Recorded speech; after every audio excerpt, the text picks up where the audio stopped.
Friends, welcome on my channel psychology world. और कैसे हैं आप लोग? आई होप आप सब अच्छे होंगे, ठीक होंगे।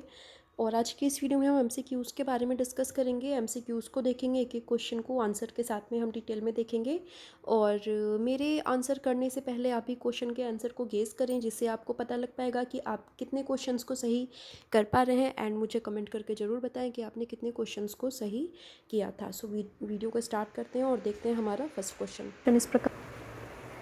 कक्षा शिक्षण में पाठ प्रस्तावना सोपान सीखने में किस नियम पर आधारित है? प्रभाव का नियम, सादृश्यता का नियम, तत्परता का नियम और साहचर्यता का नियम। तो यहाँ पर इसका करेक्ट आंसर हो जाएगा ऑप्शन नंबर सी, तत्परता का नियम। तत्परता में कार्य करने की शक्ति निहित रहती है तथा साथ में तत्परता से सक्रियता भी बढ़ती है। तत्परता के नियम को तैयारी का नियम भी कहा जाता है।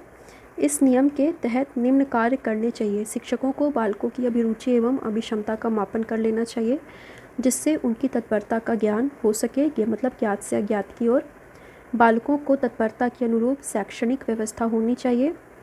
पूर्व पाठ में से कुछ प्रश्न पूछकर नवीन पाठ आरंभ करना चाहिए। और भाटिया के अनुसार तत्परता या किसी कार्य के लिए तैयार होना बुद्धि को आधा विजय कर लेना है। और यहाँ पर नेक्स्ट क्वेश्चन देखते हैं।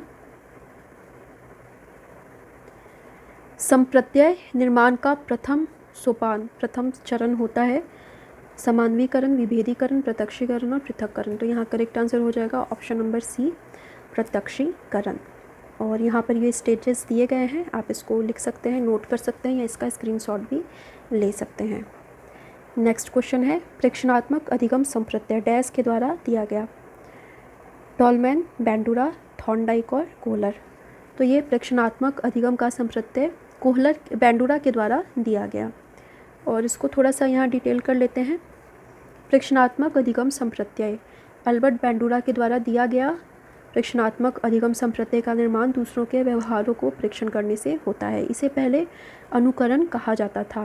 बैंडुरा ने कई प्रायोगिक अध्ययनों में प्रेक्षणात्मक अधिगम की विस्तृत खोजबीन की। इस प्रकार के अधिगम में व्यक्ति सामाजिक व्यवहारों को सीखता है, इसलिए इसे कभी कभी सामाजिक अधिगम भी कहा जाता है। हमारे सामने ऐसी अनेक सामाजिक स्थितियां होती हैं जिसमें यह ज्ञात नहीं रहता कि हमें कैसा व्यवहार करना चाहिए। ऐसी परिस्थितियों में हम दूसरे व्यक्तियों के व्यवहारों का प्रेक्षण करते हैं और उनकी तरह ही व्यवहार करते हैं। अल्बर्ट बैंडुरा ने एक प्रयोग किया जिसको वोडो डॉल एक्सपेरिमेंट कहा जाता है, जो कि अल्बर्ट नाम के एक बच्चे पर किया गया था। और ये काफ़ी फेमस एक्सपेरिमेंट है जिसके द्वारा इन्होंने इस सिद्धांत का प्रतिपादन किया। नेक्स्ट क्वेश्चन इस प्रकार है, उदाहरण निरीक्षण, विश्लेषण, वर्गीकरण, नियमीकरण निम्नलिखित में से किस विधि के सोपान है? निगमन विधि, आगमन विधि, अंतर्दर्शन विधि, बहिर्दर्शन विधि। तो यहाँ पर इसका करेक्ट आंसर हो जाएगा ऑप्शन नंबर बी, आगमन विधि। नेक्स्ट क्वेश्चन इस प्रकार है, अवधान के आंतरिक अथवा व्यक्तिनिष्ठ निर्धारक हैं? रुचि, लक्ष्य, अभिवृत्ति, उद्दीपक, वस्तु, प्रवृत्ति, प्रकाश, ध्वनि, गंध, पुरस्कार, दंड, प्रोत्साहन। इसका करेक्ट आंसर है ऑप्शन नंबर ए, रुचि, लक्ष्य और अभिवृत्ति। नेक्स्ट क्वेश्चन इस प्रकार है, बाल मनोविज्ञान का क्षेत्र है? केवल शैशवावस्था की विशेषताओं का अध्ययन, केवल गर्भावस्था की विशेषताओं का अध्ययन, केवल बाल्यावस्था की विशेषताओं का अध्ययन, गर्भावस्था से किशोरावस्था की विशेषताओं का अध्ययन। तो यहाँ इसका करेक्ट आंसर है ऑप्शन नंबर डी, गर्भावस्था से किशोरावस्था तक की विशेषताओं का अध्ययन। नेक्स्ट क्वेश्चन इस प्रकार है, वह अवस्था जो कि माता के 21वें गुणसूत्र जोड़े के अलग ना हो पाने के कारण होती है, उसे कहते हैं Down syndrome, Klinefelter syndrome, tunnel syndrome और विल्सन सिंड्रोम। इसका करेक्ट आंसर है option number A, Down syndrome.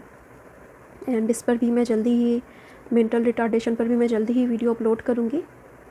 And इसको थोड़ा सा डिटेल कर लेते हैं। डाउन सिंड्रोम एक अनुवांशिक या क्रोमोसोम जनित विकार है और ये जीवन पर्यंत वाली स्थिति होती है जो शरीर में क्रोमोसोम्स का एक अतिरिक्त जोड़ा बन जाने से होती है।